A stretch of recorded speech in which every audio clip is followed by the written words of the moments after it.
So I'm going to start with a question for you. If I had a system that could give you 8 hours back every week while doubling the amount of work your organization produced, would you want to see it? I'm guessing that the answer is yes. And that is what we're going to be talking about in today's training, Time to Thrive. I'm going to show you that system because I think we're all here because we want to make a positive impact. But some things are getting in the way. Before we dive in case you are new to me, I'm Sarah Olivieri. I am here because I love helping nonprofits make a bigger impact. Mostly I work with executive directors, but also with boards, getting organizations organized and focused and streamlined so they can really make the biggest impact possible. And in case you want to know a little bit about who's talking to you today, because I've been in many of your shoes. I have an undergraduate degree in international studies from the University of Chicago. That's partly why I have such a strong Africa connection. I spent a semester abroad in Africa and another semester in Cuba and a summer in Spain. And I also lived in Japan for a year. I have a master's degree in humanistic multicultural education and 2 decades in nonprofit leadership, working as a team member, as a CEO, as a founder. I've been a board member, excuse me, both as a staff member and as a regular board member. And I have been consultant and speaker to hundreds of nonprofits. On a personal note, I live in the beautiful Hudson Valley of New York State here in the US. I'm a mom. I race sailboats for fun. I love cooking and I am so allergic to gluten. It's my kryptonite. I can't even touch it with my fingers. I take calls. I have for many years with nonprofit executive directors, and I ask them, what's your biggest challenge? What are the things holding you back? And you know what they never say? They never say, oh, I don't know how to solve this issue around hunger or whatever the issue of their mission is. It's almost always, I don't have enough time. My board is getting in the way or driving me crazy. I don't have enough money. I've got drama on my staff or not enough staff. And what I say is that those problems are actually all fixable. And for most of them, it's not any one of those things that is the problem.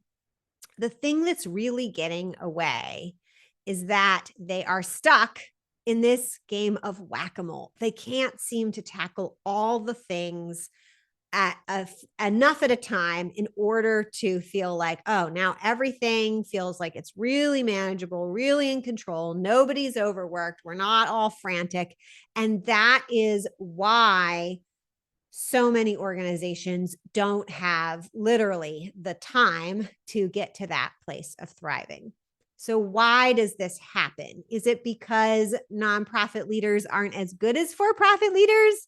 Absolutely not. And I just had a call earlier today thinking that maybe, someone's wondering, well, I don't have a corporate experience with leadership. So maybe I'm not as good as the corporate people, but I see corporate people all the time come into nonprofits and they experience the same challenges. So why does this happen at nonprofits? It is not your fault and it has nothing to do with your level of experience. It is because nonprofits, which are businesses, but they are more complex than for-profit businesses. You see, for-profit businesses make money pie, right? They make money pie, they sell money pie for money, they get that money in, they make more money pie, and it's just this nice, simple loop.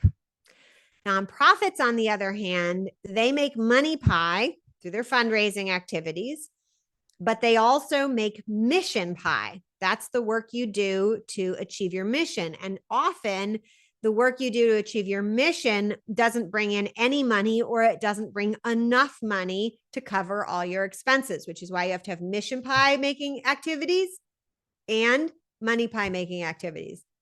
In addition to that, nonprofits have more people than for-profits, or I like to say more people per dollar, right? So because you've got volunteers, even if you're very small, you still have a board of directors like a giant publicly traded corporation, right?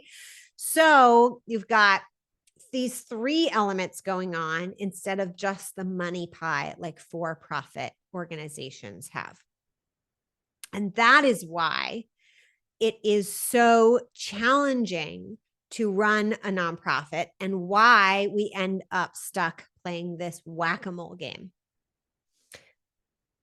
And the answer is not simply better leadership, because it actually takes more than great leaders to handle this level of complexity, which is going on at every nonprofit, small and large, and all the sizes in between. So you actually, to start to tackle this problem of whack-a-mole, you need great leaders combined with a great leadership system. So what do I mean by leadership system? If we switch our lens over to thinking about governments, all of a sudden we know them very well. We have democratic styles of leadership. We've got oligarchic or like monarchy styles of leadership. We have leadership around outcomes, leaderless systems, if you will. And not all systems of leadership are designed to make an impact. So, for example, oligarchy, monarchy, that kind of command and control system is really good at consolidating power. Democracy type systems, democratic systems, are really good at protecting people. We have some business systems which are often kind of based on that hierarchical oligarchy type model. We see them in school systems. We see them in businesses that have org charts. We see it in like Six Sigma and things in the business world. If you do come from that world, they're really good at just producing profit, making consistent widgets, although not good at innovation. We have some systems that are really good at controlling people and systems that are good at maintaining the status quo. But if we want a system that is really good at making an impact, getting a result like most of our nonprofits are trying to do, we need 4 key things in that system.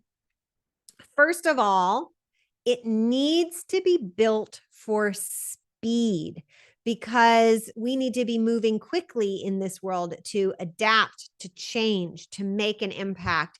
And because when we go slowly, lives are often at stake. People's health and wellness are often at stake in our nonprofits, especially. And so speed really matters. We also need our system to handle complexity for the reasons we just talked about, because you're making money pie, because you're making mission pie, because you have more people. And then on top of that, if your mission is around solving a complex problem like hunger or disease or homelessness or poverty or anything like that, mental health, education, these are complex issues in themselves. So we combine all of that together, and we need a system that thrives in complexity rather than falls apart. So next thing we need, three of four, is we need our system to be self-improving, because a system built for impact is a system that's built for innovation. And so we need to be constantly able to root out problems before they become full problems. Actually, those usually emerge as issues. And an issue is a little seed that can either grow into a problem and come up and whack you in the face or start a fire, or that seed could grow into an opportunity. And for more money, more time, more impact, more innovation, if we go looking for those seeds, 9 times out of 10, you can turn those seeds into opportunities. If we ignore them and just let them do whatever they will unattended, 9 times out of 10, they're going to turn into problems. And then we're going to be in reactive mode. So a self-improving system of leadership keeps us in proactive mode, where we are able to kind of get ahead of the game in the middle of all this complexity. And the final thing that you need to have a system built for impact, a system of leadership, is it needs to be outcome centered because at the end of the day, our missions are outcomes, right? It's some outcome in the world that we want to achieve. And so if we're going to do that, we need to align everything we do with outcomes. So speaking of impact, I want to do a little exercise with you right now. So pull out your paper. You can share this in the chat if you're here live. If you're watching the replay, write it down, although feel free to send me a message and let me know. So I want to ask you a question. If you had all the time, money, staff, etc., that you could possibly dream of, what would this specifically mean for your impact? So like, how many additional children need your help right now that you aren't serving, but you could be if you had unlimited resources or sufficient resources? How many people are going hungry? How many preventable cases are occurring, right? What is the specific need that you meet? And I want you to focus on your direct impact, right? So maybe you provide mental health care, or let's say you provide housing, and the ripple effects of providing housing is improved mental health and more people getting jobs. Focus on the direct impact that your services provide, right? And now think about how many people are in your region, if you serve regionally, or are just needing that service that aren't getting it now.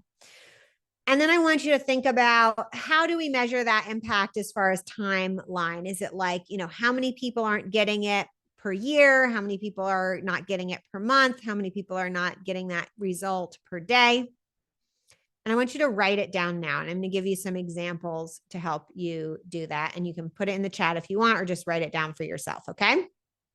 So some examples are: every day, 200 children in our service area go hungry that we could have fed if we had the resources. Every day that we don't have a cure for cancer, 1,670 people in the US die from cancer. Every month, nearly 3 women in our service area are killed by an intimate partner who we could have helped if we had the resources to reach them. So take a moment now and write down this statement and these numbers, and you may have to do a little research to get the actual numbers. I call this your impact gap. This is the number that you want to be reducing over time. This is the guiding star metric for your mission. And you certainly could have an impact gap metric for each of your programs as well. So often when people talk about measuring impact, they don't really get to a number that's around impact. And I want you to have that in your pocket, because it is extremely important to know this number and to be measuring it as best you can and moving incrementally or exponentially towards closing that gap. Okay, I'm going to have to drink a lot of water today because I just came off another hour-long call. All right, so let's talk about how we get unstuck, because there's another problem going on besides how we deal with all of this complexity. So if you can have systems that can handle the complexity, you're going to solve this problem. But in order to get systems that handle this complexity and really put the right things in place, there's another problem happening in the nonprofit sector that you have to be aware of. And I call it the cheap trap. Okay.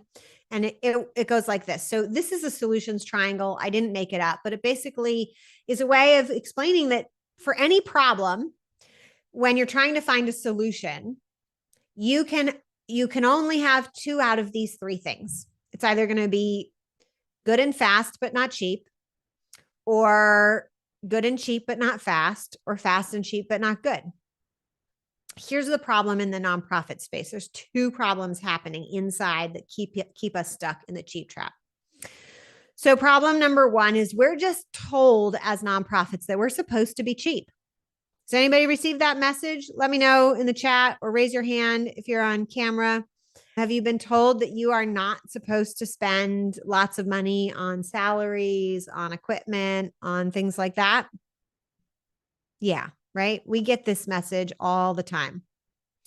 I even meet nonprofits who are under the impression that they're not allowed to have any leftover money at the end of the year, which is just totally not true. You absolutely should have extra money left over at the end of the year to grow on. So, and here's the problem with being cheap. So we might go, okay, well, we could live on this line. We could be cheap and fast. All right. Maybe that's good. The problem is with when you're cheap and fast is you sacrifice quality. You're not going to be good. You're not going to have good programs. You're not going to have good processes. You're not going to have great staff. You're going to sacrifice quality again and again. And I want to ask you here, are you okay with sacrificing quality for the population that you serve?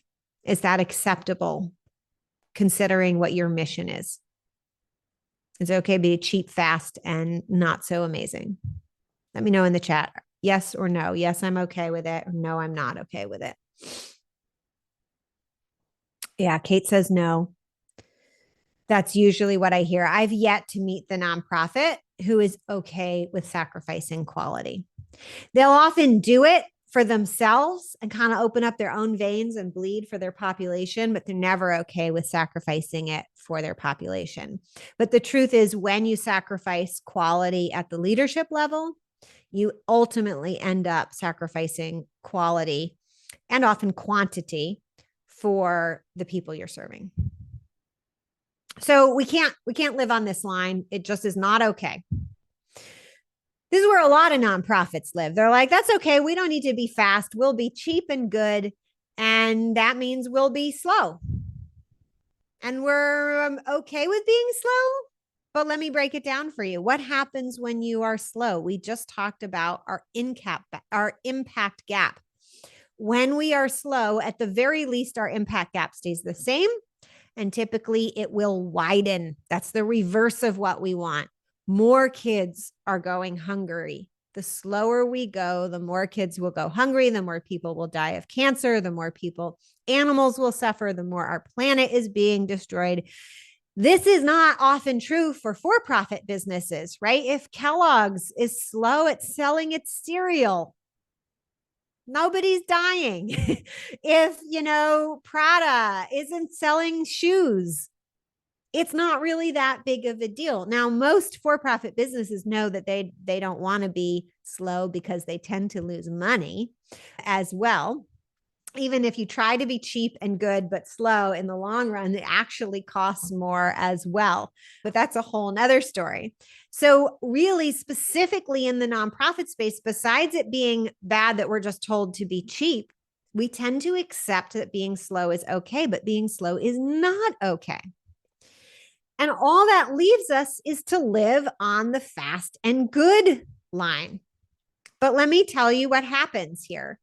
Yes, we can't be cheap if we're going to be fast and good. And we have to invest money. We have to spend money, but we don't want to just spend it on anything. We want to spend it on things that are going to get us either more money, more time, or more impact. And we want to be careful about the balance of those three. But it is amazing because you can spend money and get more money back, which means you can be fast and good. And while it's not going to be cheap, it can result in more and more and more money. And this is where you start to get abundance. And this is where thrivers in the nonprofit space focus. Okay. They stay on this line. So who are thrivers? That's the word I like to use. Thrivers are a new breed of nonprofit leader. And let me know if you feel like you are a thriver or an aspiring thriver. Put thriver in the chat. These are a new breed of nonprofit leader who are smart, confident, joyful. They create their own opportunities. We talked about finding those issues. They have a growth mindset. They think outside of the box. They pursue crazy, big, scary, hairy goals. They are proactive, not reactive. They know that their own suffering in running their organizations is a symptom of things going wrong, and they don't accept it as a necessary evil. And they value quality information and quality supports over being cheap. And mostly because they're in it for results. And my favorite thing about Thrivers and why I love working with them is they are future builders. I want to introduce you to Amanda. She's a great example of a Thriver. She was in the THRiVE program, and at the end of the year, I had a call with her reviewing everything that had changed and where she had been compared to the start of the year. And she said, "I'm so great, Sarah." You can see a video of her talking about this actually. But she said, "So much has changed and shifted in this year that has put us in such a better place. We have a good reputation. We have good salaries. We have good benefits. My team works like clockwork. My new board is actually involved and invested. And everything feels really good." So I'm going to show you how to get what Amanda got. And there's two parts to this. You need a leadership system, like we just talked about, one that is built for impact and has these 4 elements. But then if you really want to thrive, so the leadership system will get you to stop playing the game of whack-a-mole. That's what it will do. But if you really want to thrive, you've got to grease the wheels a bit by reducing the downside, reducing the risks, and smoothing out some of the bumps in the road. Okay. And I want to show you something about reducing the downside. This is a complex concept, so it might take a bit to digest. So 2 situations here I want you to imagine. What's the biggest fundraising success that you've ever had? And now as you think about number A or letter A, what's the biggest fundraising success you've ever had? I want you to ask yourself, how hard will it be to do better than your very best success ever? And it's actually pretty hard to do better and then better and then better and better and better. Versus B, imagine the worst fundraising failure you have ever had. Now imagine how hard it would be to just be less bad than your worst, right? It's actually a lot easier to be incrementally less bad than it is to be incrementally better than your best. And what happens is if I put it in a graph that looks like this. So in A, each time you're getting better than your best, but your worst is staying the same. Whereas in B, you're just being the same level of goodness, but you're reducing the worst pieces. And what happens here, right? So we said A is actually a lot harder to do than B. But does A get us better results? So actually, we can do B and end up in the same place in terms of impact, in terms of time, and in terms of money by doing B.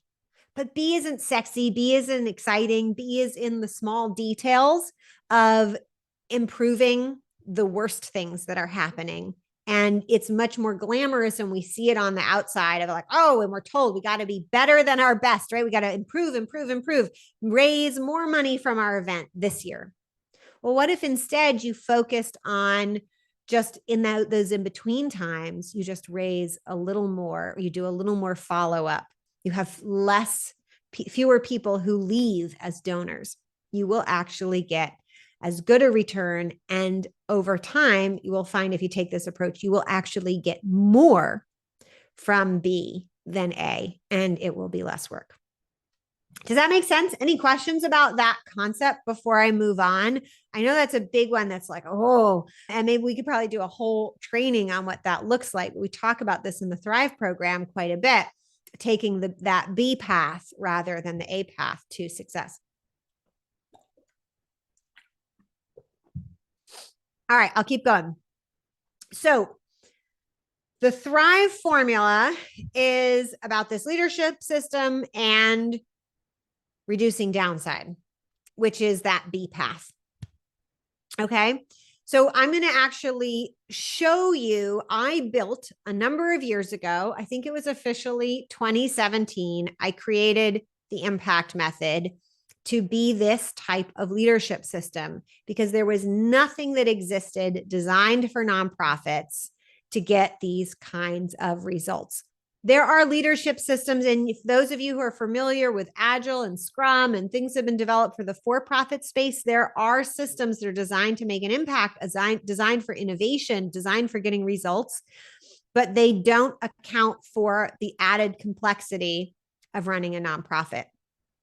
So I had learned about those and I was like, we absolutely need this for the nonprofit space. So I'm going to show you what went into the impact method so that you can have a more specific sense of what this kind of leadership system could potentially look like. And if you're interested in learning the actual impact method, we can talk about that too at the end. So what is the impact method? It is a system of leadership. It's kind of like does so many things with just a few tools because it's a strategic operating system as well as a leadership system that incorporates the basic systems and structures for having more capacity and getting that additional money and hiring the right team. It has the pieces in place for having a strategic plan always in place and always updated. And it has this ability to be self-improving your organization and helping to self-improve how you expand on leadership tools that you're using. So I'm going to take you into each of the three pieces. So first is around having more capacity or having more speed. And this is really about having the right people in the right seats all going in the same direction. This is such a key determiner of whether or not you get that money coming in. If you want to be fully funded, this is the place to actually start. So many people want to know like funding tactics, which we could talk about all day. But if you don't have these few fundamentals I'm about to show you of the heart of the brand and the leadership blueprint in place, your funding efforts are not going to go very far. And when you have them in place, even if you kind of do fundraising activities, you're going to find money is going to start coming in. So what are these two key pieces that get our right people in the right seats all going in the same direction? The first piece I call the heart of the brand. And it's a tool that allows your existing team to align your existing team and a tool for hiring new staff. It is the same tool becomes an asset for developing fundraising appeals. It is a shortcut for all of your marketing content.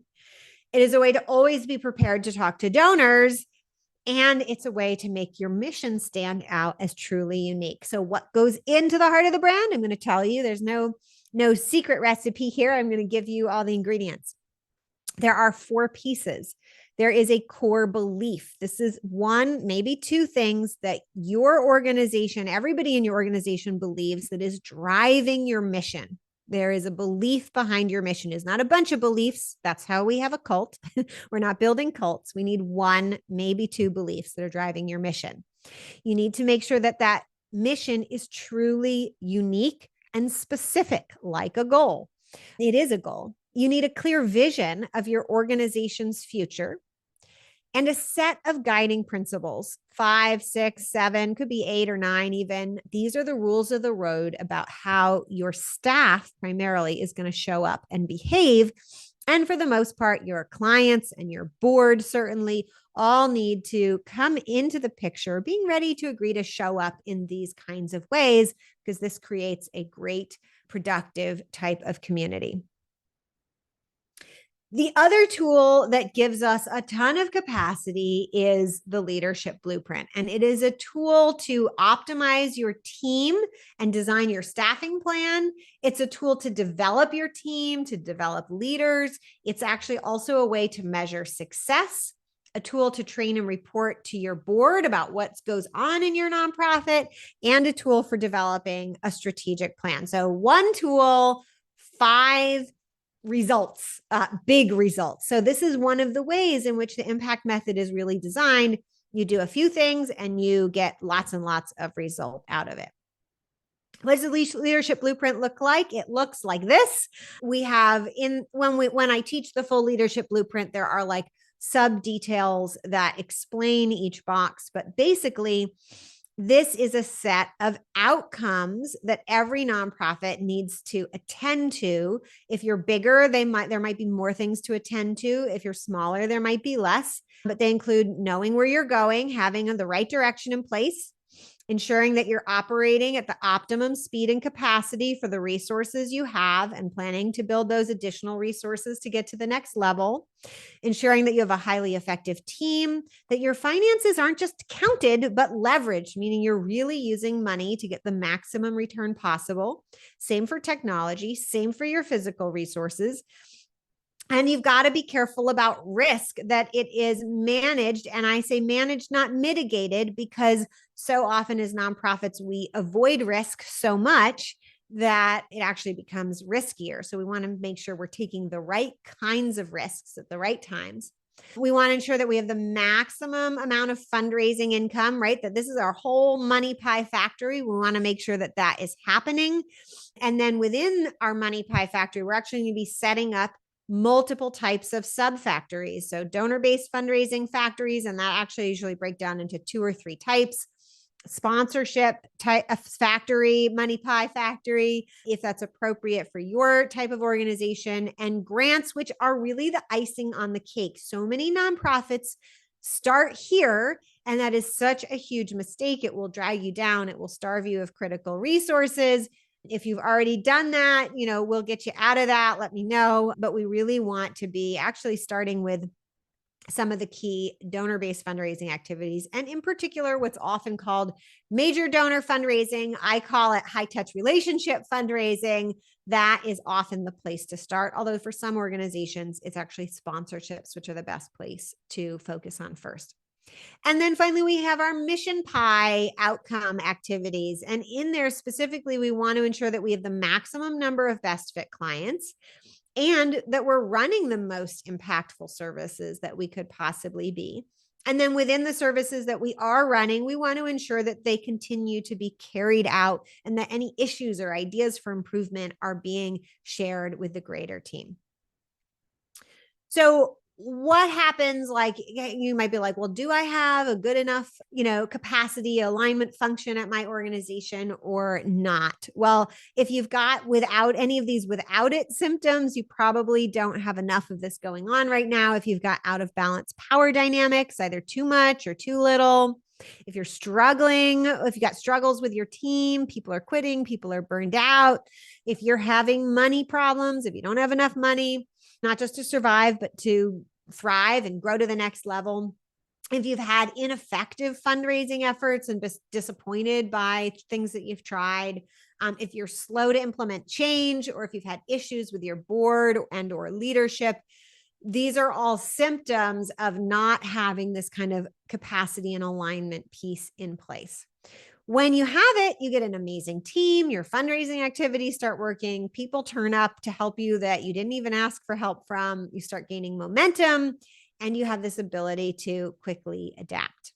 So any questions about that before I move on to our next piece of this system?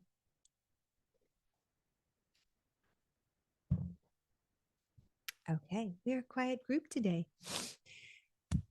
Actionable strategy is the next piece. So this is so much more than just having a strategic plan. I want an actionable strategy to be like a modern day GPS system. So it should have your destination, it should have the route, and it should have turn by turn directions on how to get there.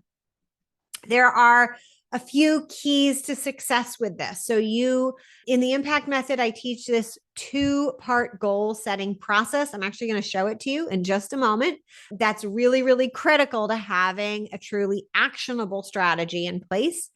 You want your plan, your strategy to include experiments, because we can't innovate without experiments. We want to make sure that our strategy is informed by data and team-wide communication. And we want to be assessing our progress and making improvements frequently. And I'm going to talk about exactly how frequently we do it in the impact method. So first, let's talk about goals. Goals actually come in pairs. They go like this: action, reaction, right? So when you're setting goals, first, you want to figure out the reaction, the result that you're trying to get. right? So that's an impact goal. So if you want an additional $500,000, unless you're planning to steal it from somebody by force, you want them to actually give it to you willingly, right? That giving it to us willingly is technically out of your control. There's a lot of things you can do, a lot of actions you can take to influence them and encourage them to give you that $500,000. But at the end of the day, the actual give is in their hands, not in yours. So we need to always be separating out the results that we're trying to get and stating them as goals, and then figuring out the sub goals of the actions, right? So I could launch a capital campaign. That would be an execution goal that would go with the impact goal of raising a certain amount of money. I could want to get people to show up for my programs, right? I want to expand the number of enrollees. Well, the number of people who attend or register is out of my control. That's an impact goal. But I could say, all right, well, we're going to run a campaign at homeless shelters or whatever makes sense for your type of reaction that we're going to do. Or we're going to make, 50 outreach calls every day for 30 days. That would be a goal. And then from your goals, your execution goals, not your impact goals, you're going to set an impact goal. Then you're going to set one or more execution goals. And then for each of those execution goals, you're going to list out one or more projects that will need to happen in order for that goal to be achieved. Now, one of the key things we do that makes a huge difference is when we write up the projects, we break them down into project chunks that can be completed within 2 weeks. And then we take those projects and we work them with what's called a Kanban board. So we say, these are the projects that are coming up. These are the projects that are actively being worked on. And these are the projects that are done. What this does is it helps us see when this doing column starts getting too full. What happens is we slow down, and the flow, the number of projects reaching done per every 2 weeks, starts to get reduced. And we can visually see, and we can put rules in place, like no more than 3 projects in progress at once. It depends on the size of your organization and how many staff and how much resources you have. So if you start to fill up to here, you're going to get less done. So the trick is to keep most of your projects to do, cherry pick 1, 2, or 3 to be in process at a time, get them done to completion, and then keep this thing flowing. And the more smoothly it flows, the more you will get done, which means that we end up doing less to get more done. I want you to just absorb that, because typically what we say, we got to do more, I got to do more, I got to do more to get more done. And that is the opposite of how it works. Because when we try to do more, we overload our plate and it bogs us down and we get less done. When we try to do less, we get more done and our plate is not overly full and we are not stressed and strained and overwhelmed. Okay. When we have an actionable strategy like this, we're hitting on some key things here. We're setting better goals in the first place. We're making better plans. That paired goal process is critical to making better plans. We stay focused better. We safely run experiments.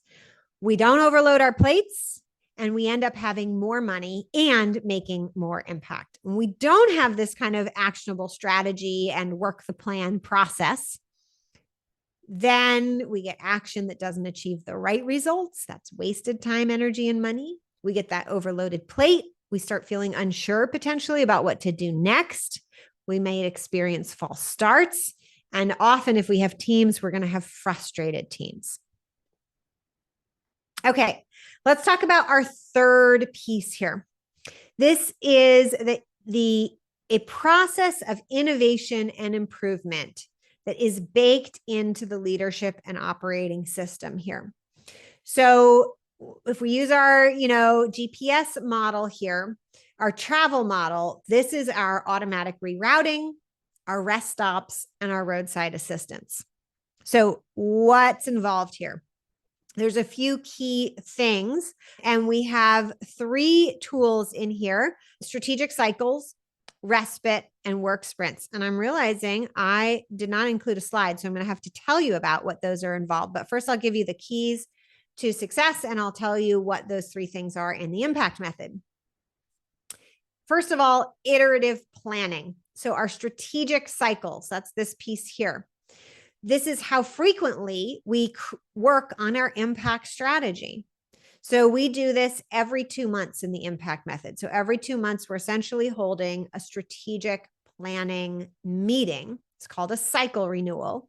And we're incorporating everything we've learned from doing for 2 months. And we are updating our goals and our strategy and creating our next 60-day or 2-month work plan, those projects we're going to be working on in the coming 60 days. We also, and that process is self-disrupting, right? To kind of say, hey, we're going to relook at this and make sure that we're doing the right things is an opportunity to stay the same, but it's also an opportunity to change radically. It encourages you to not get into that pace of, oh, we're just going to keep doing this way and doing it this way and doing this way. We also include respite. These are routine respite periods where you're not pushing to work on goals. This is critical for freeing up your mind and your brain space to get creative, have new ideas, to fuel that strategy in the first place and to get excited. In the impact method, the way we divide it up, if you have 6 cycles a year, each cycle takes 4 weeks, you end up with, each cycle is 8 weeks. You end up with 4 extra weeks at the end of the year. And so we routinely take at least 4 weeks of respite in addition to any regular vacation time at the organizations who run the impact method. And then we also have additional weekly meetings. Typically, they're called issues meetings that are designed to proactively identify issues throughout the organization. And before you go thinking, oh my God, not another meeting. One, these typically replace meetings that you're already having. So it's not an add-on, but a swap out. And we rate all these meetings to see how people love them. And people tend to love the issues meetings and are so happy that they're doing them. And these same meetings that we do for the issues meetings, they promote cross-functional communication and information sharing, as do the strategic cycle meetings and the work sprints. So we divide that 60-day work plan into 4 2-week sprints. Those are our work sprints. And at the end, between each sprint, we're having a sprint renewal meeting where we're checking to make sure that the projects we planned were actually still the ones that they should be, or if things are running over, we make adjustments. And that also promotes cross-functional communication, information sharing, and helps us make sure we have the most realistic, achievable plan possible.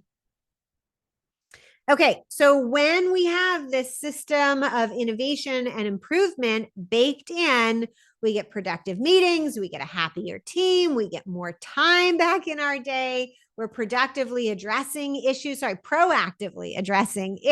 it's productive too, rather than being reactive.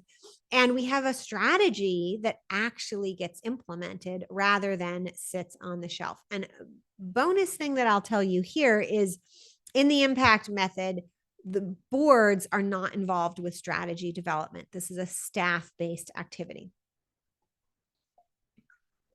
When you don't have a process of improvement baked into the system of how you run your organization, you get those unfocused or unproductive meetings that tend to go on and on and on. You get stuck in reactive mode. You end up with Walt syndrome, though we've always done it like that. And that's where we get the strategies that are sitting on their shelf. So just to review, we've got the capacity piece. That's all about having the right people in the right seats, all going in the same direction. The strategy piece, that's knowing your destination, knowing the route, and having the turn-by-turn directions, and the process of improvement, which is your automatic rerouting, your rest stops, and your roadside assistance. Now, having any one of these things is going to be a huge help to your organization, but having the ability to have all of them at the same time running together in a way that doesn't bog you down with having to stitch together a billion different tools and meetings and processes and is worth so much. So let me just explain why having all three parts working together makes such a big difference. So, for example, you could have the best strategic plan in place, but without this process of improvement, your plans are going to go out of date really fast. And that's what's going to cause you to abandon your strategy and default to reactive mode. I see this all the time with organizations who do traditional strategic planning. It's all exciting. Everybody feels really good. And then it ends. And then you have a plan and maybe start to do it. And then it's out of date and your strategic planning process was so involved and so expensive. You certainly don't want to do it again after 2 months or 3 months. And you're stuck with a plan, which isn't official that helpful. Then you could have the best team in the world and unlimited funding. And I have seen organizations with unlimited funding, but without a clear direction, you're going to be going nowhere fast. You're going to waste a lot of time and money. And this happens more than you might think. You might also have a really great cycle of renewal and the most robust strategy. Like you've got these two things in place, but if you don't have any capacity, you're going to be slow, you're going to be overworked, and you're going to be underfunded. And I think a lot of organizations are here. They're like, we know where we want to go, but we just don't, we're like trying to cross the ocean and we're on a little tiki raft and we need, right, like an ocean liner. All right. So it's really about getting these three things all happening at the same time. And that is what is in. These are the pieces that are in the impact method. When people learn the impact method, they do adapt one at a time. And we have a few paths that people can do that. But ultimately, all three things end up going within a matter of months because we are using a few number of tools in order to get a ton of results, and it's all streamlined and integrated. So that is the impact method. As Jennifer Cruz, who is one of the first people I trained in it, said that it is the single most powerful thing we have ever done for our nonprofit, because you can truly get twice the results from half the work.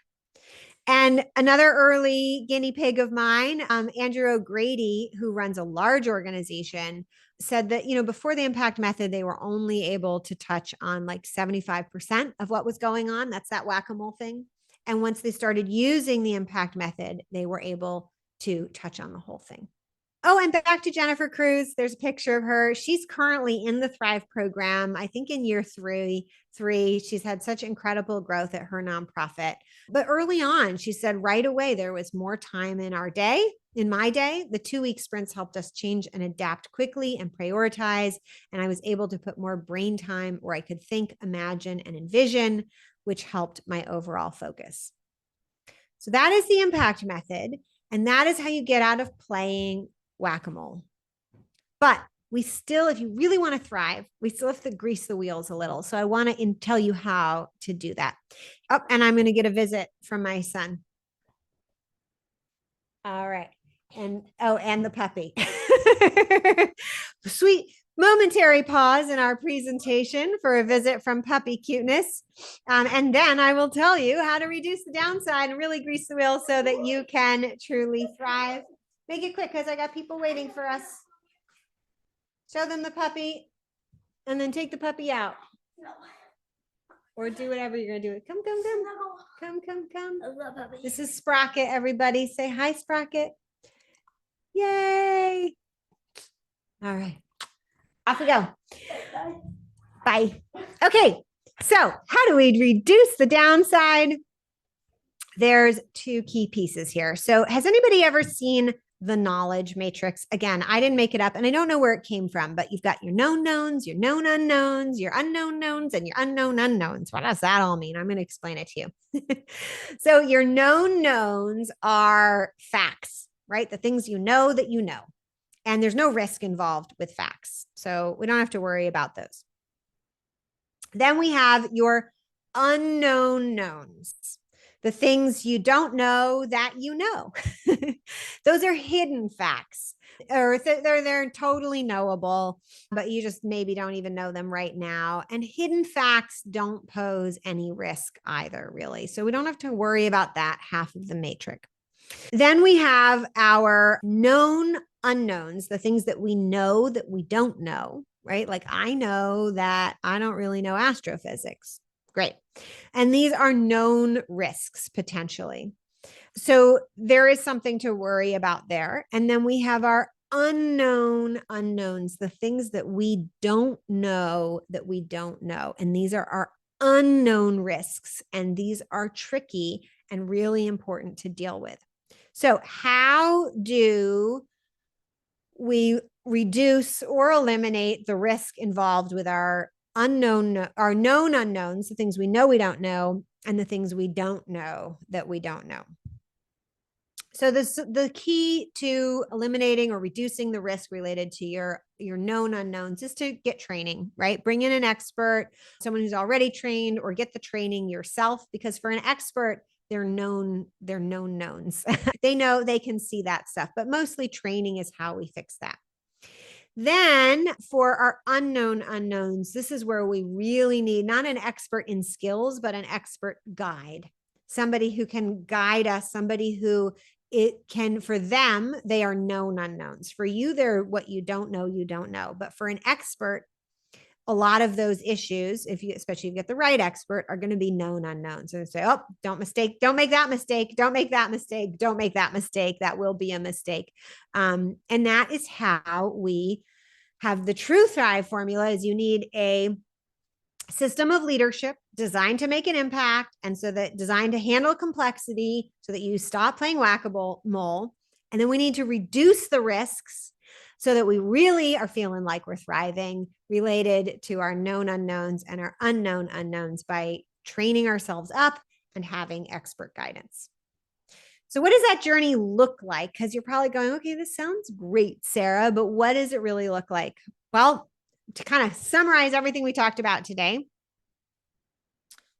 you're going to put some money in to getting yourself the supports that you need that are going to buy you back your time. You're going to buy back your time. Once you've bought back some time and you have the support to make sure you're investing that time in the right activities, you're going to get more money and you're going to kickstart and you're going to keep this cycle. So when you get more money, you are not going to dump it all into your programs. You're going to put some of that money back into getting more time. And you're going to keep this cycle going where you have more time and more money and even more time and then even more money and even more time and more money. Isn't this such a great place to be? As this cycle goes, there's going to be time and money and effort that's kicking out the other end too. So you only need some of this money to keep this cycle going. And some of that money and time, not just the money, but the time too, are going to spit out more impact. And that's what the journey looks like. All right, so where do you go from here? If you're going to try to do it yourself, you're going to need to design your own leadership system or cobble together pieces from leadership systems that are out there. It's certainly possible. I did it. I'm sure my version isn't the only way, although I will warn you that it did take me a number of years and I had to test it, and I have many years of experience. There were many pieces that were developed along the way before I had the whole piece, and I had to test it and refine it on numerous organizations to make it work really well. Also, if you really, that's what you need to put together if you're going to do it yourself in order to stop the game of whack-a-mole.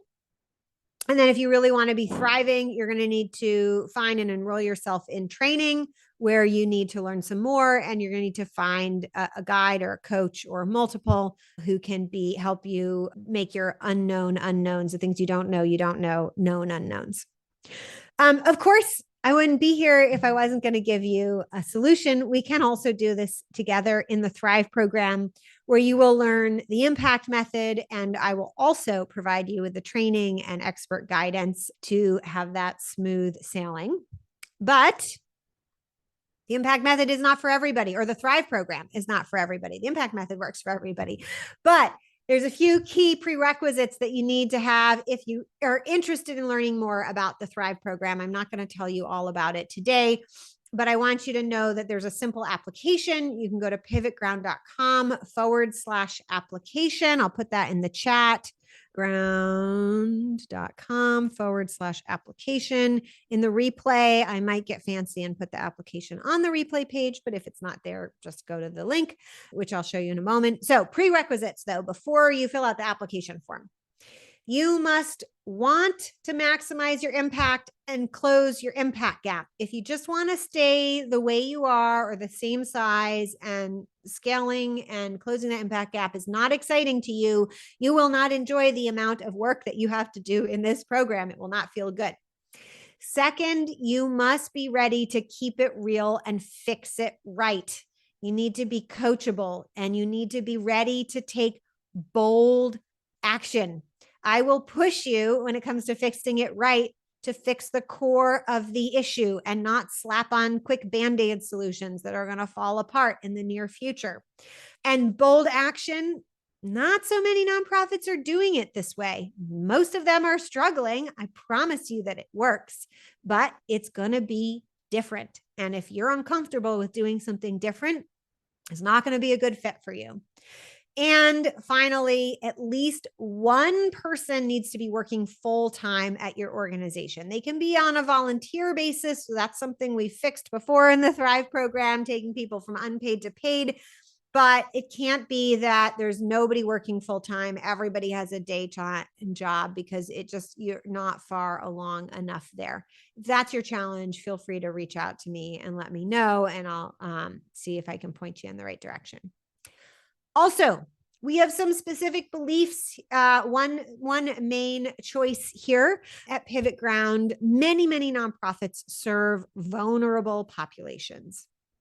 And for me and for everyone here and everyone in our community, it's really important that we provide help for people without judgment or trying to persuade them related to any of the things on this list: race or color, religion, religious status, their sex, their sexual orientation, their gender identity or expression, their age, their reproductive choices, disability or marital status or political status, citizenship or national origin, spoken languages, or genetic information. So, because when we're in a position of helping vulnerable people, there is a power dynamic going on where the helper has a lot more power.